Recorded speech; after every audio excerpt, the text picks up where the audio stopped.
طہرۃ للصیام من اللغو والرفث وطعمۃ للمساکین او کما قال۔ حضرت عبداللہ بن عباس رضی اللہ تعالیٰ عنہما سے مروی ہے، فرماتے ہیں کہ حضور نبی کریم صلی اللہ علیہ وآلہ وسلم نے صدقۃ الفطر لازم فرمایا، اس لیے کہ ایک تو روزوں کی پاکی کا ذریعہ ہوتا ہے، جو فضول گوئی ہو گئی ہوتی ہے روزوں میں یا کوئی گناہ کے کام ہو گئے ہوتے ہیں ان سے پاکی کا ذریعہ ہوتا ہے، وطعمۃ للمساکین اور مساکین کے روزی کا بھی ذریعہ ہے۔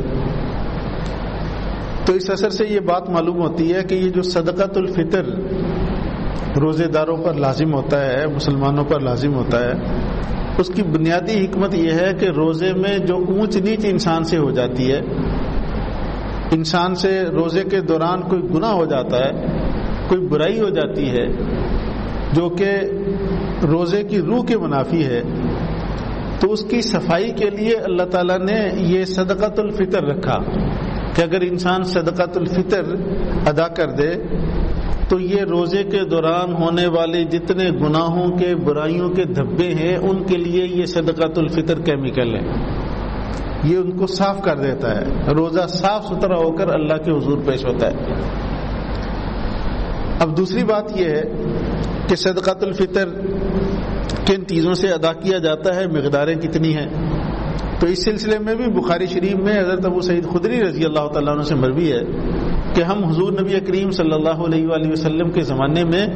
5 چیزوں سے صدقۃ الفطر دیا کرتے تھے، نصف سا گندم سے، 1 سا جو سے، یا 1 سا کھجور سے، یا 1 سا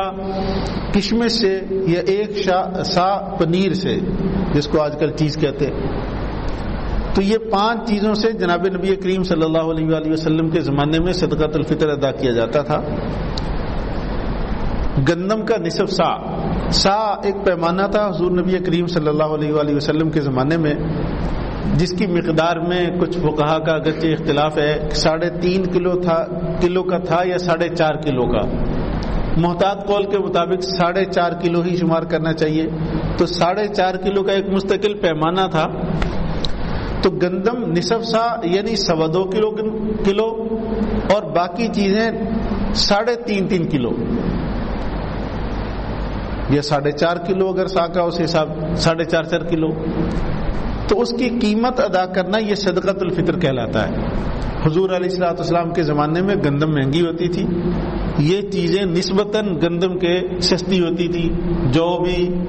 کھجور بھی، کشمش بھی، پنیر بھی۔ تو گندم مہنگی تھی اس لیے اس کی مقدار عادی کر دی گئی 2.25 کلو۔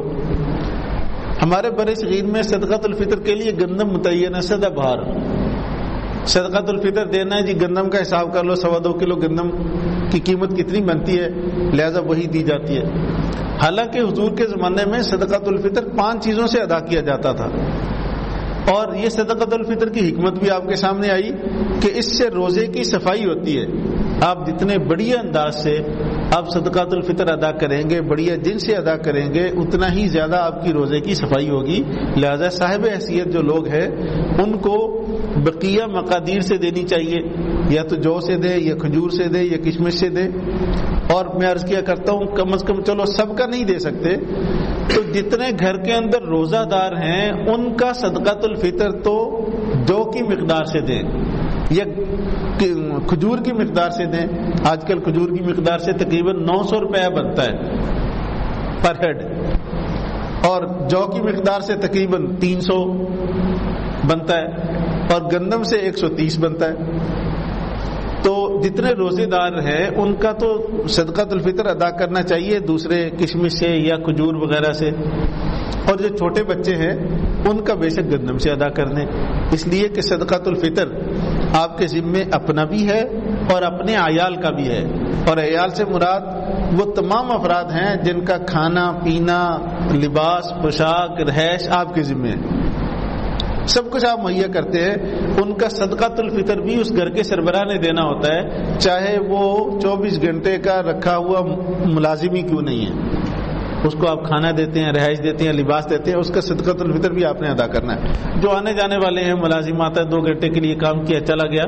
اس کی نہیں بات ہو رہی. جو مستقل ملازم رکھے ہوتے ہیں گھروں کے اندر، ان کا صدقۃ الفطر بھی دینا لازم ہوتا ہے. تو اس میں یہ کرنا چاہیے کہ ان کا تو جو روزہ دار نہیں ہے گندم سے دیں، جن کے روزے ہیں وہ جتنا بڑھیا انداز سے دیں گے اتنی ہی ہمارے روزے کی صفائی بھی عمدہ طریقے سے ہوگی. اور یہ عید کی نماز ادا کرنے سے پہلے ادا کرنا ہوتا ہے. اس میں بہتر یہی ہے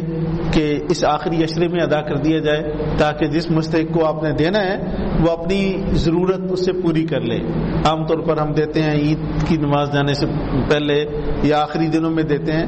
تو اس میں چونکہ وہ اتنی جلدی اپنی باقی ضروریات پوری نہیں کر سکتا، آخری عشرے میں آپ دے سکتے ہیں. تو عید سے پہلے اس کو ادا کرنا چاہیے. اللہ تعالیٰ مجھے اور آپ کو توفیق عمل نصیب.